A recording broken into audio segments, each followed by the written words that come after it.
Chandrayaan three success మీకు గుర్తుందా? ఆ సమయంలో మోడీ గారు కూడా ఈ మిషన్‌ని ఎంతగానో పొగిడారు. అయితే ఇప్పుడు ఈ చంద్రయాన్-3 ఎలా ఉంది? అసలు ఆ మిషన్ గురించి ఎవరు ఎందుకు మాట్లాడట్లేదు? అమెరికా, రష్యా, చైనా లాంటి దేశాలు చంద్రుడి సౌత్ పోల్ పైన ల్యాండ్ చేయడానికి చాలా ట్రై చేశాయి. కానీ అన్నీ ఫెయిల్ అయ్యాయి. కానీ మన భారత్ సక్సెస్ఫుల్గా చంద్రయాన్-3ని సౌత్ పోల్లో ల్యాండ్ చేసింది. చంద్రుడి సౌత్ పోల్ పైన ల్యాండ్ అయిన వెంటనే అందులో నుంచి రోవర్ బయటకు వచ్చి దాదాపు 14 రోజుల వరకు చంద్రుడి ఉపరితలం పైన రకరకాల ఎక్స్పెరిమెంట్లు చేసింది. ఆ డీటెయిల్స్ అన్నిటినీ మన ఇస్రోకి పంపించింది. 14 రోజుల తర్వాత చంద్రయాన్-3 పూర్తిగా పాడైపోయింది.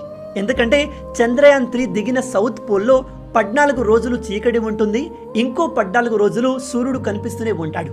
అయితే రాత్రి సమయంలో అక్కడ టెంపరేచర్ -200 డిగ్రీ సెంటీగ్రేడ్స్కి చేరుతుంది. అంత తక్కువ టెంపరేచర్లో చంద్రయాన్-3 సర్వైవ్ అవ్వడం పాసిబుల్ కాదు.